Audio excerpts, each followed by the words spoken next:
पहले आप लोग ये वीडियो देखिए। बेटियां भिखारियों के घर पर पैदा नहीं होती, उस अमीर के घर पर पैदा होती हैं जो बेटी को दूसरे के घर दान देने के लिए तैयार रहता। बेटियां भिखारियों की संपत्ति नहीं है, बेटियां अमीरों की संपत्ति है।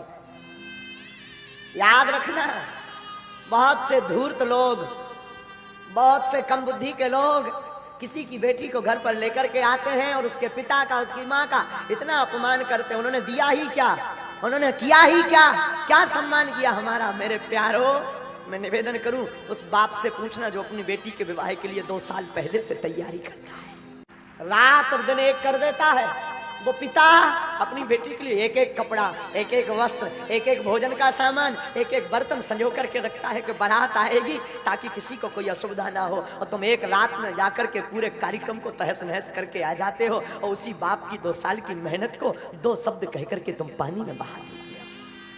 क्या गुजरती होगी उस बाप पर, उस पिता पर। आजकल समझ ही नहीं होते हैं, बिजनेस होता है।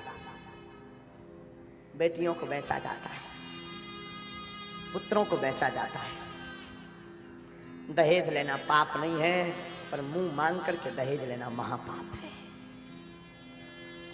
उपहार लेना पाप नहीं है, दहेज लेना महापाप है। मैं निवेदन करूंगा व्यासपीठ से, किसी बाप को कुछ देने को नहीं होता, 1 रुपया नहीं होता, उस बाप के दिल से पूछो जिसके घर पर सयानी बेटी होती है।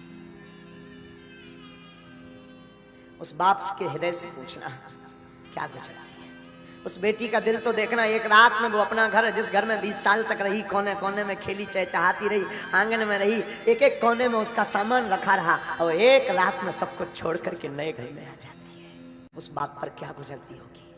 हमने सुना है बाप का दिल इतना कठोर होता किसी किसी का, उसकी आंख में कभी आंसू नहीं आता।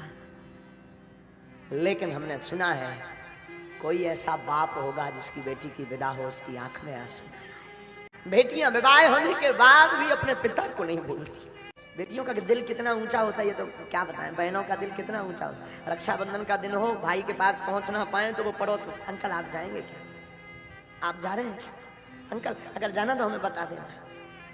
रात को ही वो सामान पूरा बना करके उसमें राखी रख करके पैक करके, अंकल हमारी माँ को दे देना, भाई को बांध दे।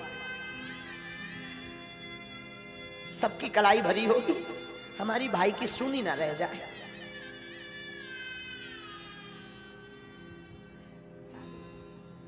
और कई बहनों का तो हमने देखा, हम बहुत नजदीक से महात्मा देखते हैं, कई बहनों का बहुत नजदीक से अनुभव करते हैं।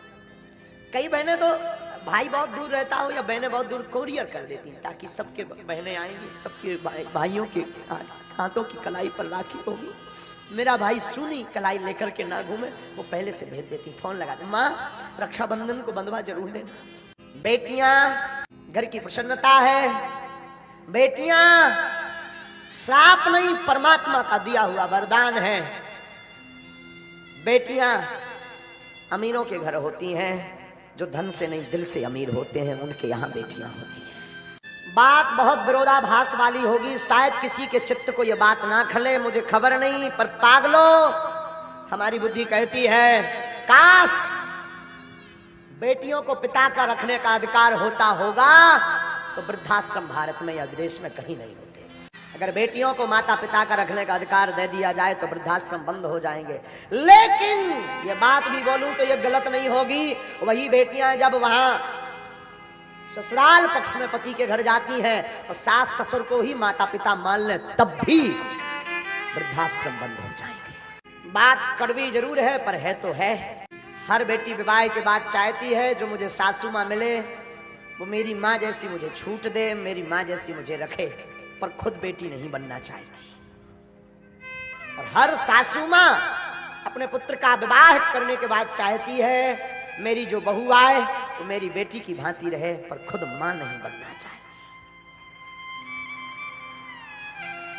ये मोड़ खत्म हो जाए, ये रुकावट दूर हो जाए तो पागलो इस व्यासपीठ से भरे मंच से हनुमान जी के चरणों की शपथ खा करके कहते हैं घर घर नहीं घर स्वर्ग होने लगेगी। फिर हर घर में महाभारत नहीं हर घर में फिर राम महोत्सव होने लगेगा कि क्या गुजरती होगी बेटियों पर। एक घड़ी पुत्र नहीं आते हैं जब तबीयत खराब होती पिता की। बेटियां दूर रहते भी फोन लगा लेती, पिताजी कैसे। पिता के प्रति बड़ा गजब का प्रेम होता है बेटियों का।